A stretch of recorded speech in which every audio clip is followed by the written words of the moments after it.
sir, you're making a huge mistake right now. Threatening a nurse. Okay. No, we're done. We're done. You're under arrest. We're going. We're done. Not okay! I said we're done.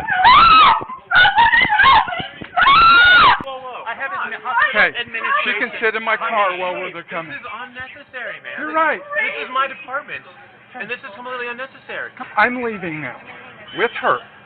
Okay? Anybody who wants to prevent that, that's your option. He will be taking them.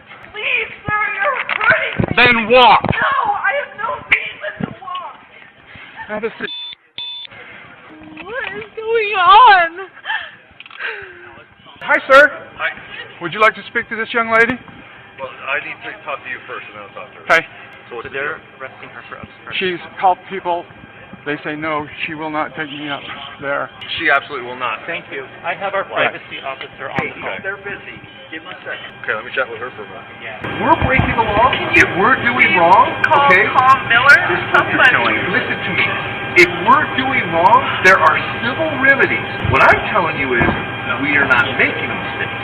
Okay? I've done this for 22 plus years. I know what the law is when it comes to search and seizure. What you have done, because your bosses are telling you to, has been to prevent this officer who was called out to do a job to do his job. That's obstructing justice. Watch Commander Lieutenant James Tracy, who is Detective Payne's supervisor, arrives on the scene and informs Ms. Wubbles that he is well versed in search and seizure laws and that she has obstructed justice by preventing Detective Payne from obtaining the blood sample. Now, in general, the Fourth Amendment protects citizens against unreasonable searches and seizures, and a warrantless search of the person is only considered reasonable under the Fourth Amendment if it falls within a recognized exception to the warrant requirement, such as the so-called exigent circumstances doctrine, which applies when an emergency make the needs of law enforcement so compelling that a warrantless search is objectively reasonable. In the 2013 case of Missouri versus McNeely, the Supreme Court determined that taking a blood draw, quote, which involved a compelled physical intrusion beneath McNeely's skin and into his veins to obtain a sample of his blood for use as evidence in a criminal investigation, was a search for Fourth Amendment purposes because, quote, such an invasion of bodily integrity implicates an individual's most personal and deep-rooted expectations of privacy. The court also concluded that the, quote, natural metabolization of alcohol in the bloodstream does not create a per se exigency that automatically justifies an exception to the Fourth Amendment's warrant requirement for non-consensual blood testing in all drunk driving cases, and that whether a sufficient exigency exists must be determined on a case-to-case basis. Nonetheless, it is essential to understand that the exigent circumstances doctrine only applies when an officer has probable cause to believe that the individual was driving under the influence. It should also be noted that in the 2019 case of Mitchell versus Wisconsin, which was decided several years after this interaction occurred, the Supreme Court held that when, quote, the driver's unconsciousness requires him to be taken to the hospital before police have a reasonable opportunity to administer a standard evidentiary breath test, they may almost always order a warrantless blood test to measure the driver's BAC without offending the Fourth Amendment. However, the court clearly limited this holding to situations where, quote, police have probable cause to believe a person has committed a drunk driving offense. In this situation, there was no evidence to support any sort of suspicion that the unconscious patient was intoxicated, let alone probable cause to justify a blood draw under the exigent circumstances doctrine. And as a result, the officers essentially arrested Ms. Wubbles for refusing to allow them to violate her unconscious patient's Fourth Amendment rights. Is this person, do you know, is this person a resident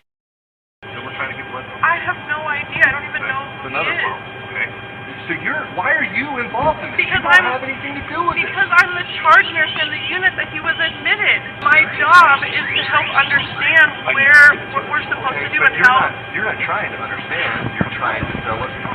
That's all you're doing. Because he's going to tell me what your policy is. And I understand what your policy is. I'm trying to tell you what I need legally.